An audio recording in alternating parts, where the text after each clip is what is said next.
आवाज ऐकला की काय आठवतं? खिडकी बाहेरचा पाऊस, मातीचा तो पहिला सुगंध, की डोळ्यातून न कळत ओघळणारा एखादा अश्रू. आपण नेहमी म्हणतो पाणी म्हणजे जीवन, पण कधी विचार केलाय का निसर्गाने हे पाणी आपल्यासाठी बनवलंय की आपणच या पाण्याचा एक छोटासा भाग आहोत? मित्रांनो, मंथन संवादच्या आजच्या अंकात आपले हार्दिक स्वागत आहे. आज आपण एका अशा प्रवासावर निघणार आहोत जिथे वेळ सुद्धा थांबते. तुमच्या हातात जो पाण्याचा पेला आहे ना, त्याकडे जरा नीट पहा. त्यातला प्रत्येक थेंब तब्बल 400 कोटी वर्ष जुना आहे. तुम्हाला वाटतंय का की पाऊस पडला की नवीन पाणी तयार होतं? छे, पृथ्वीवर नवीन पाणी कधीच तयार होत नाही. जे आहे तेच फक्त स्वरूप बदलतं. याचाच अर्थ आज तुम्ही जे पाणी पिताय ना, तेच कदाचित एखाद्या डायनासोरने पिलं असेल. इतकंच काय, कदाचित तुमच्या पेऱ्यातला एखादा थेंब हा छत्रपती शिवरायांच्या तलवारीवर पडलेल्या पावसाचा अंशही असू शकतो. मित्रांनो, पाणी अमर आहे. आपण फक्त त्याचे तात्पुरते पाहुणे आहोत. विज्ञानाने एक धक्कादायक गोष्ट सिद्ध केली आहे. पाणी हे पृथ्वीचं मूळ रहिवासीच नाही. अब्जावधी वर्षांपूर्वी अवकाशात भटकणाऱ्या बर्फाळ धूमकेतूंनी पृथ्वीवर धडक दिली आणि हे पाणी इथे आणलं. म्हणजेच आपण फक्त या मातीचे बनलेलो नाहीत, तर आपल्या रक्तात ताऱ्यांचं पाणी वाहतंय. जणू काही पाणी हे या विश्वाने पृथ्वीसाठी पाठवलेलं एक प्रेमपत्रच आहे, जे आपण आजही वाचत आहोत. मंडळी, मानवाचा इतिहासच पहा ना. आपण कुठे थांबलो? जिथे पाणी होतं. आदिम मानवाला भुकेपेक्षा जास्त तहानेची भीती होती.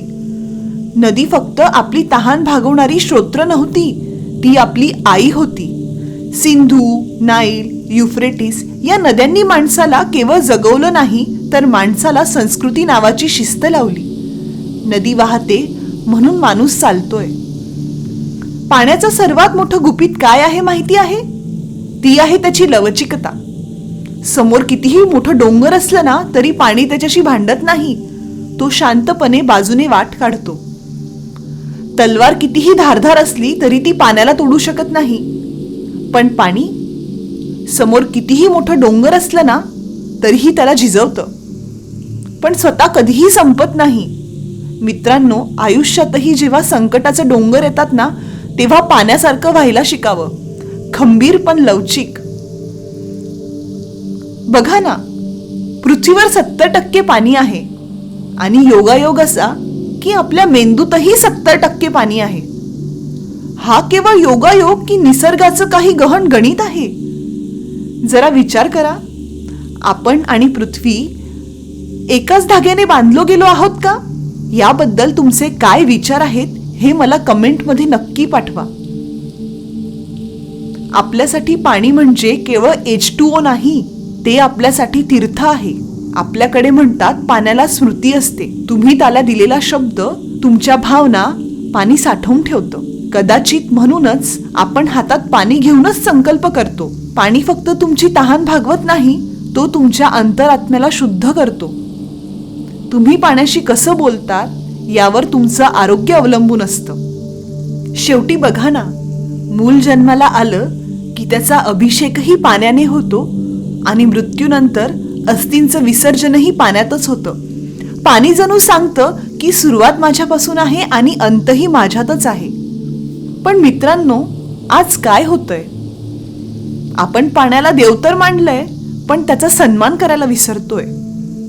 म्हणूनच नद्या थकल्या आहेत. जमिनीखालचं पाणी खोल गेलंय.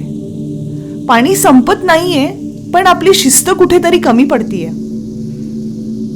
पण एक सकारात्मक गोष्ट सांगू का? निसर्ग खूप दयाळू आहे. एक छोटासा पाऊस संपूर्ण जंगल जिवंत करतो.